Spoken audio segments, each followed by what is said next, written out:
The party is for members and their guests. You're neither. The text message glowed on my phone screen, a sterile blue bubble of casual cruelty. I was sitting in my car in the hospital parking garage, the engine ticking as it cooled. It was 8 p.m. after a 12-hour shift, and the air still smelled of disinfectant and fatigue. 20 feet away, a fluorescent light flickered, casting long, dancing shadows that felt as jittery as the tremor in my hands. I read the words again and again. Forks didn't freeze midair. A table didn't go silent. There was no audience for this particular humiliation, just me and the concrete pillars of the garage, but the coldness was absolute. It was the coldness of a final surgical cut. My brother Grant had sent it. The text was about his son Cole's 7th birthday party, a lavish affair planned for the coming Saturday at the Oak Ridge Country Club. The club where I, his sister, the non-member, the non-guest, had been paying his exorbitant annual membership dues of $8,400 for the last 4 years. My name is Teresa Collins. I'm a nurse practitioner. And for most of my adult life, I was the invisible wallet for my family. They didn't know that I had meticulously documented every cent, every broken promise, every casual dismissal. They thought I was a doormat. They didn't know I was a vault. They assumed I would take this latest cut, this public by proxy shaming, because I had always taken it before. They were wrong. If you've ever been treated like the black sheep, the one who is only useful when a bill is due, you know the feeling. If you've ever had to choose between your family and your own sanity, you understand the impossible weight of that decision. And if you believe that respect is something to be earned, not an automatic entitlement granted by blood, then you know what I had to do next. The story doesn't begin with that text message. It begins nearly 2 decades earlier, with a pattern so deeply ingrained it felt like a law of nature. Grant was the golden child. I was the responsible one. He was 5 years younger, the charming, handsome boy who could talk his way out of any trouble. I was the quiet, studious girl who learned early that my primary role was to be reliable and, above all, invisible. Our parents weren't monsters in the traditional sense. They were worse. They were casual enablers, orchestrators of a system that rewarded failure and penalized success. My mother was the giggling enforcer. She delivered her cruelest judgments with a light, airy laugh, as if your pain was the most amusing little joke. My father was the silent enabler.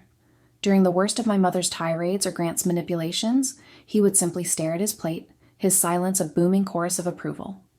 Their investment in us was a study in contrasts. Grant was given private tutors, a brand new sedan the day he turned 16, and a fully funded ride through a private university for a business degree he barely completed. His life was a series of down payments made by our parents. My life was a series of scholarships I had to earn. I worked 2 jobs through nursing school, graduating with honors and a mountain of student debt that I alone was responsible for. When I landed my first job, my mother's reaction was, "Oh, that's nice, dear. Now you can help your brother out with his car payments. He's got so much on his plate."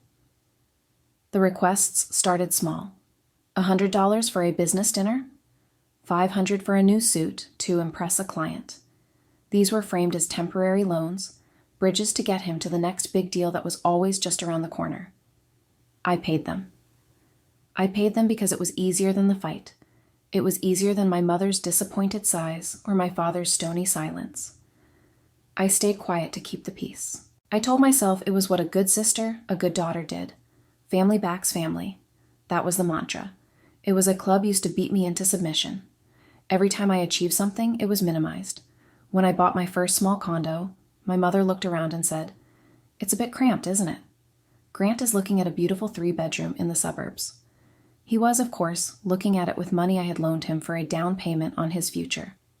When I was promoted to nurse practitioner, a milestone that took years of relentless work in graduate school, my father nodded and said, "Good for you," before immediately changing the subject to a golf tournament Grant had played in. My successes were inconvenient truths. Grant's fabricated potential was the family religion. The financial drain became a torrent. Grant's career as a consultant was a complete fiction. He had a series of failed ventures, each one more ridiculous than the last. There was the artisanal water company. He spent $10,000 of my money designing logos before realizing he had no product. There was the cryptocurrency scheme he sank $20,000 into, promising us we'd all be millionaires right before the market crashed and he lost everything. Each failure was met with the same response from our parents, a call to me. "Teresa, your brother just needs a little boost," my mother would say, her voice dripping with manufactured sympathy. "He has so much vision. You have a stable job. It's your duty to support his dreams." I was not supporting his dreams. I was funding his delusions. And the documentation began. I started a spreadsheet, not out of malice at first, but out of a desperate need for self-preservation, to prove to myself that I wasn't crazy. Every loan, every payment, every emergency was recorded. Date, amount, stated purpose, actual use, $5,000. January 10th, 2018. Seed money for a new app. Used for a couple's vacation to Cabo with his new girlfriend, Kelsey. $12,000. July 3rd, 2019. To cover payroll for his 2 employees. He had no employees. The money went to lease a luxury SUV, $3,500 per month, starting March 2020. To help with his mortgage during the pandemic. This payment continued for 2 straight years, long after his supposed financial troubles had passed. It totaled $84,000. I later learned he and Kelsey were using it to fund a complete kitchen renovation. The pattern was insidious. They never saw the money as mine. Because I earned it quietly, consistently, without fanfare, it was treated as a family resource, a utility like water or electricity that was simply supposed to be there when they turned on the tap. My life, my savings, my daughter Lily's future, none of it was as real or as important as Grant's immediate wants. The true sickness of our family dynamic was laid bare in the smaller, more personal betrayals. A few years ago, I developed an idea for a simple medical records app. It was a tool to help elderly patients manage their medication schedules, something I saw a desperate need for in my daily work. I made the mistake of mentioning it at a family dinner. I was excited, passionate. I sketched out the interface on a napkin. Grant watched me, a strange, hungry look in his eyes. My mother laughed. "Oh, Teresa, don't be silly. You're a nurse, not a tech genius." 2 months later, I discovered Grant had hired a lawyer to file a provisional patent for an app that was, nearly verbatim, my idea. He'd used a $25,000 business development loan I had given him to do it. When I confronted him, he didn't even have the decency to look ashamed. It was just an idea, T. Ideas are a dime a dozen. I'm the one with the business sense to actually make it happen, he said, puffing out his chest. My mother rushed to his defense. "He's just trying to build something for his family, Teresa. You should be proud of him for being so proactive. Don't be so selfish." Selfish. The word was a weapon, and they wielded it with surgical precision. I was selfish for wanting to keep the money I earned. I was selfish for wanting credit for my own ideas. I was selfish for having a life, a child, and priorities that existed outside of propping up my brother's fragile ego. I didn't scream. I didn't cry. I simply looked at them, at the united front of their delusion, and added the $25,000 to my spreadsheet under a new column. Theft. Then came Kelsey. Grant married her in a lavish ceremony that naturally I was expected to help finance. Kelsey was an amplifier for all of Grant's worst qualities. She was obsessed with status, dripping in designer labels he couldn't afford, and possessing a smirk that could curdle milk. She saw me not as a sister-in-law, but as a walking, talking ATM with bad taste in shoes. She made passive-aggressive comments about my modest car, my practical wardrobe, my decision to live in a safe, family-friendly neighborhood instead of a trendy, overpriced zip code. It was Kelsey who came up with the idea of the country club. "Grant needs to network, Teresa," she'd said to me over a tense holiday dinner, her voice syrupy sweet. "All the important people are at Oak Ridge. It's an investment in his future, in our family's future." My mother, of course, clapped her hands in delight. "What a brilliant idea, Kelsey. Teresa, you have to help him. Think of the connections he could make." The cost was staggering. An initiation fee I was guilted into splitting, and then the $8,400 in annual dues, which they swore they would take over as soon as the business takes off. I knew it never would. I knew this was just another black hole for my money. But my daughter, Lily, was 5 at the time, and her cousin Cole was 3. They adored each other. The club had a pool, a playground.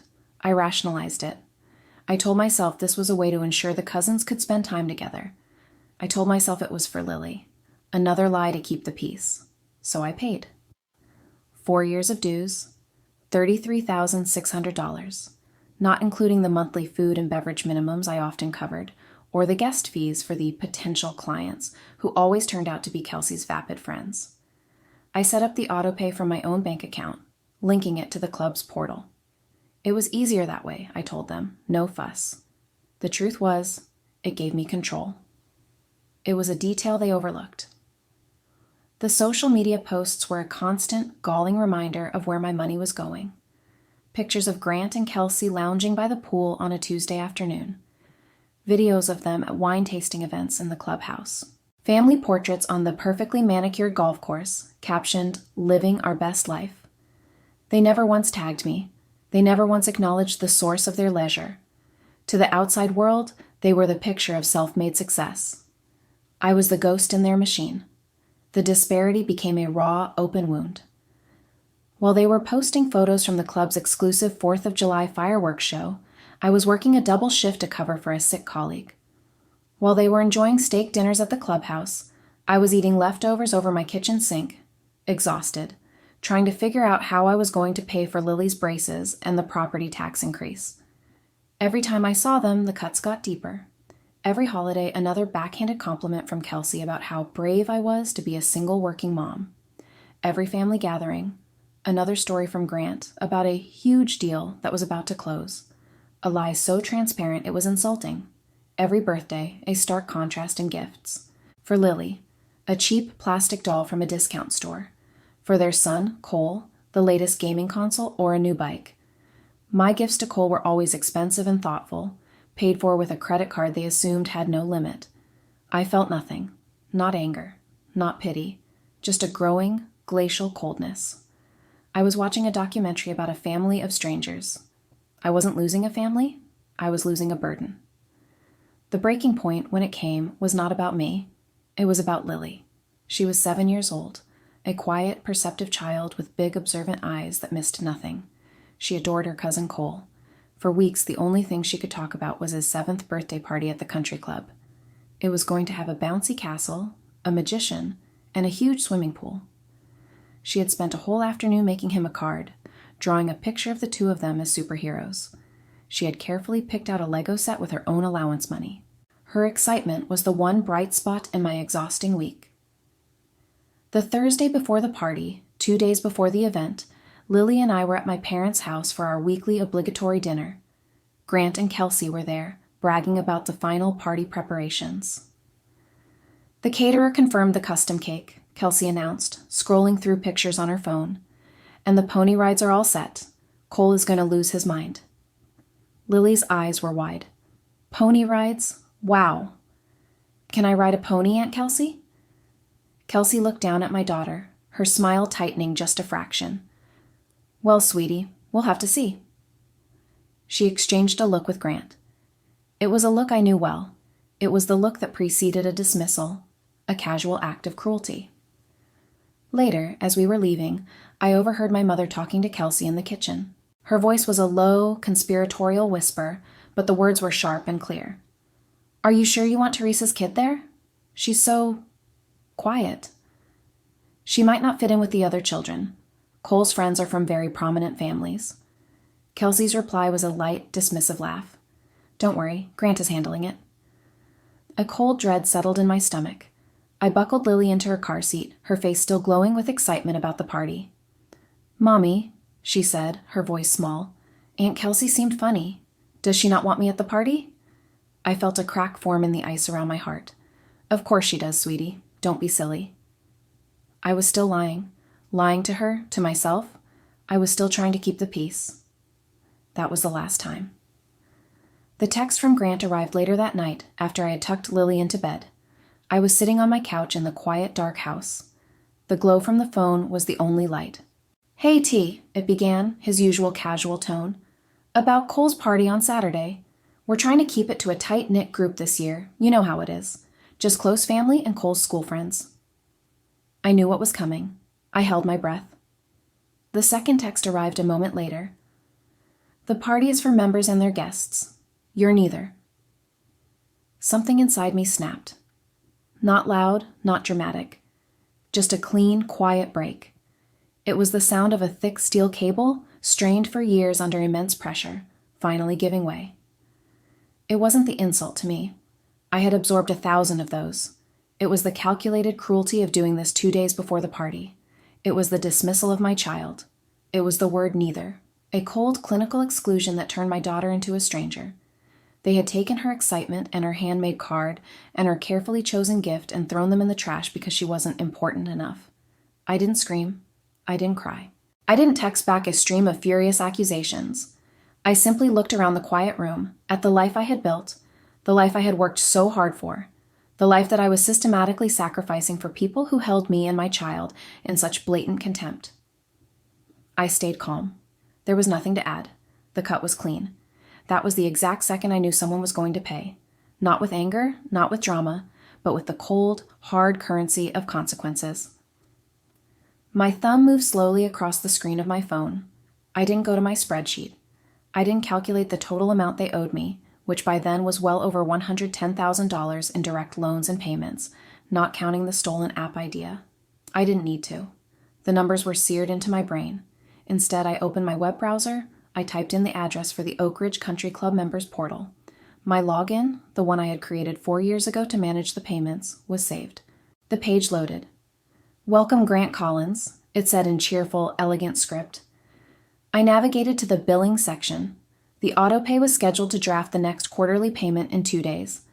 Beside it was a small, unassuming button. Manage payment methods. I clicked it. Then another button appeared. Cancel automatic payments.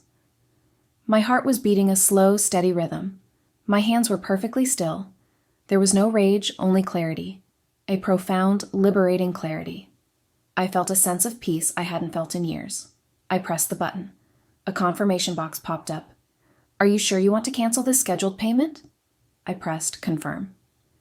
The soft, unmistakable click of confirmation echoed in the silent room. A small green banner appeared at the top of the screen. "Your automatic payment plan has been successfully canceled." I logged out. The whole process took less than 30 seconds. Next, I opened my banking app. I had a joint savings account with my mother, something she'd insisted on years ago for emergencies. It was where I'd been automatically transferring $500 a month, ostensibly to help with her and my father's rising property taxes. It was, in reality, a slush fund she used to give Grant cash whenever he complained about being short. I found the recurring transfer. I canceled it. Click. Then the cell phone plan. The family plan was in my name. I was paying for my parents, for Grant, and for Kelsey. I logged into the carrier's website. I initiated a transfer of liability for their 3 numbers. They would now be responsible for their own bills. Click. I wasn't finished. I opened a new browser tab. I searched for Disneyland packages. I found a last-minute deal for a 3-day trip flying out Saturday morning. I booked it. Flights, hotel, park passes. I put it all on my credit card. The same one that used to be bled dry by their endless needs. This purchase felt different. It felt like an investment in my own joy, in my daughter's happiness. It was a reclamation. I turned off my phone and went to bed. I slept more soundly than I had in a decade. The next day, Friday, was quiet. I told Lily that there had been a change of plans. Cole's party had to be rescheduled, but I had a huge surprise for her instead. Her disappointment was fleeting, replaced by explosive joy when I told her we were going to Disneyland. We spent the evening packing, her laughter filling the house. There were no calls, no texts. The silence was unnerving but peaceful. They hadn't noticed yet. They were too busy preparing for their grand performance. Saturday morning was a flurry of controlled chaos. I woke Lily at dawn. We drove to the airport, the rising sun casting a golden glow over everything.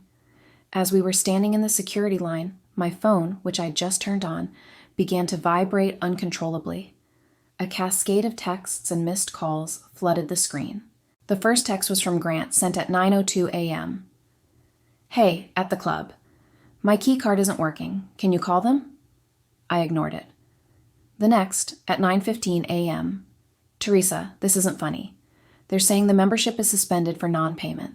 The party starts in 45 minutes. The guests are arriving. What did you do? Kelsey's texts started then, a rapid-fire barrage of fury. You monster! You have ruined my son's birthday. How could you be so jealous and petty? I am livid. Then my mother. Teresa Ann Collins, you call me this instant. Your brother is humiliated. The entire club is watching. Think about how this looks. My thumb hovered over the screen. I could have responded with a novel, a detailed accounting of every financial and emotional injury they had inflicted upon me and my daughter for years. I could have sent them the spreadsheet, but I didn't. I typed out a single sentence, addressed to the family group chat. The party is for members and their guests. You're neither. Then I put my phone on airplane mode. I took Lily's hand and we walked toward our gate. The weight that had been sitting on my chest for 20 years was gone. I felt lighter. I felt free. I learned about the aftermath later, through the grapevine of gossiping aunts and uncles who were, of course, on my parents' side. The scene at the country club was, by all accounts, a catastrophe. Grant and Kelsey had stood in the lobby, surrounded by parents and children in their party best, arguing with the club manager. Their credit cards were declined when they tried to pay the outstanding balance. The bouncy castle sat deflating on the lawn. The magician packed up his doves. The custom cake remained in the kitchen. Humiliated, they had to call all the guests and cancel. The prominent families my mother was so concerned about witnessed the entire meltdown. Grant, in a desperate attempt to save face, had herded the remaining handful of family members and their crying children to a local Pizza Hut. Cole spent his 7th birthday in a sticky booth under fluorescent lights, not on a pony. The pictures that were eventually posted to social media were grim. Meanwhile, Lily and I were on Space Mountain. We were eating churros and watching the parade on Main Street. Her face, illuminated by the lights of the castle, was pure, unadulterated joy. There was no shadow of her aunt's dismissal, no trace of her grandmother's judgment. She was just a happy kid on a magical vacation with her mom. That image was worth more than every dollar I had ever spent on my family. When we returned home 3 days later, the barrage resumed. I had dozens of voicemails. They ranged from threatening to pleading. Grant, you owe me, Teresa. You owe me for the humiliation, for the cost of the party. You will pay for this. My mother weeping. How could you do this to your family? After everything we've done for you, we did what we had to for our children. You only have one. That was the line that sealed it. We did what we had to for our children. Plural. As if Grant and I were ever on equal footing, as if my child mattered less. I finally answered a call from my father. His voice was quiet, strained. Teresa, this has gone on long enough. You need to fix this. Apologize to your brother. No, I said. My voice was calm, even. What do you mean, no? He sputtered, taken aback. I mean, no. I will not be fixing this. I will not be apologizing. And I will not be discussing this again. Before he could respond, I brought up the one thing I knew they couldn't defend. My only condition for any future contact, I said, my voice dropping to an icy calm, is a sincere, face-to-face apology from Grant and Kelsey, not to me, to Lily, for deliberately and cruelly excluding her. This was the apology test. I knew they would fail. Silence on the other end of the line. Then a sigh. Don't you think you're being a little dramatic? She's a child. Kids bounce back. It was just a misunderstanding. It was not a misunderstanding, I said. It was a choice. They showed me who they are. They showed me who my daughter is to them. I believe them. I wasn't losing a family. I was losing a burden. Your choices, not mine, I said, and hung up the phone. I changed my locks that week. I blocked their numbers. I sent a final, certified letter to my parents' house, along with a transfer of liability form for the mortgage I had been co-signed on for Grant's house for years. The letter was simple. It stated that all financial support of any kind had ceased permanently. It included an itemized invoice for the past 5 years of loans and payments totaling over $150,000. It wasn't a request for payment. It was a receipt. A closing statement for an account that was now permanently closed. The first few months were a storm of flying monkeys. Aunts, uncles, and family friends calling to tell me I was tearing the family apart, that I was being cold and unforgiving.